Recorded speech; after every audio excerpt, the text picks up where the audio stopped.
తిరుమల శ్రీవారి లడ్డూ ప్రసాదంలో ఎలాంటి కల్తీ జరగలేదని సిబిఐ నివేదికలో స్పష్టమైందని సర్వేపల్లి వైఎస్ఆర్సీపీ నేత బజ్జల సురేష్ కుమార్ రెడ్డి తెలిపారు.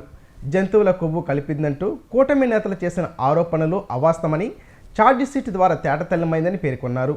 రాజకీయ లబ్ధి కోసం భక్తుల మనోభావాలతో ఆడుకున్న ప్రభుత్వ పెద్దలు తక్షణమే స్వామివారికి క్షమాపణలు చెప్పాలని ఆయన డిమాండ్ చేశారు.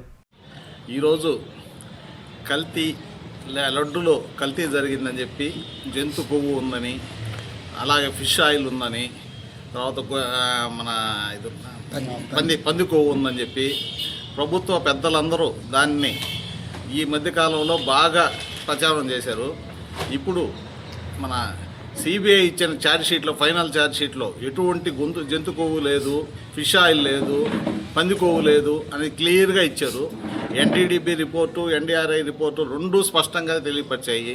వీళ్ళు ఎంతసేపటికి ఏంటంటే గతంలో ఇచ్చింది కదా అని అంటే, గతంలో 2024 జూలై 6 2 ట్యాంకర్లు వచ్చాయి, జూలై 12న 2 ట్యాంకర్లు వచ్చాయి.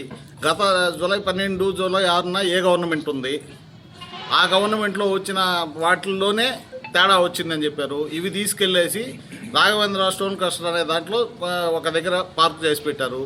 అవి టీటీడీ రిటర్న్ చేసిన తర్వాత ఆ రాఘవేంద్ర స్టోన్ క్రషర్ దాంట్లో పార్క్ చేసిన తర్వాత అక్కడ ఏం జరిగిందో తెలియదు, కానీ మళ్ళీ ల్యాబ్ రిపోర్ట్ వచ్చింది. దానికి ఎన్డీడీపీ రిపోర్ట్ ఇచ్చింది, దేశంలో ప్రఖ్యాతి గంచాలంటే అదే ఎన్డీడీపీ ల్యాబ్ అయితే ఏమి, ఎన్డీఆర్ఐ ల్యాబ్ అయితే ఏమి, దీంట్లో ఎటువంటి జంతు కొవ్వు లేదు, ఫిష్ ఆయిల్ లేదు, పంది కొవ్వు లేదు అని క్లియర్గా ఇచ్చేశారు. మేము కూటమి పెద్దల్ని, ప్రభుత్వ పెద్దల్ని అందరినీ కూడా అడిగేది ఏంటంటే, మీరు జంతు కొవ్వు ఉంది, జంతు కొవ్వు, పంది కొవ్వు ఉంది, ఫిష్ ఆయిల్ ఉంది, అన్నీ ఇచ్చేశారు, మీరు అపచారం చేశారు అని చెప్పారు. మన హిందూ మతాన్ని మనకై మనమే కించపరుస్తుంది. ఈరోజు కూడా సిబిఐ క్లియర్గా ఛార్జ్షీట్లో అటువంటి వీళ్ళు ప్రచారం చేసిన ఏదీ లేదు. జంతు కొవ్వు అయితే ఏమి, పంది కొవ్వు అయితే ఏమి, ఫిష్ ఆయిల్ అయితే ఏమి, ఏది కలవలేదు అని క్లియర్గా చెప్పిన తర్వాత కూడా ఇప్పుడు మళ్ళీ కొత్తగా రసాయనాలు కలిసాయి, అవి కలిసాయి అని చెప్తున్నారు.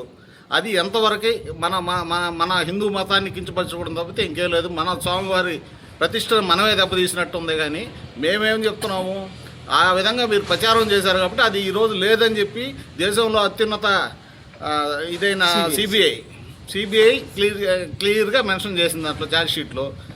దాంట్లో ఎటువంటి కొవ్వు లేదు అని అనేసి ఇప్పుడు మళ్ళీ రసాయనాలు అంటున్నారు. ఎందుకు ఈ విధంగా దేవదేవుని ప్రతిష్టను దిగదాల్చేది? ఏదో చెప్పారు, అయిపోయింది, ఏదో పొరపాటు అయిపోయింది చెప్పేసామని చెప్పి ఆ దేవుడికి క్షమాపణ చెప్పుకున్నా కూడా సరిపోద్ది దానికి ఇదనేసి. ఇప్పుడు అట కాకుండా మళ్ళీ అది ఇదని చెప్పి ఏదో చెప్తున్నారు.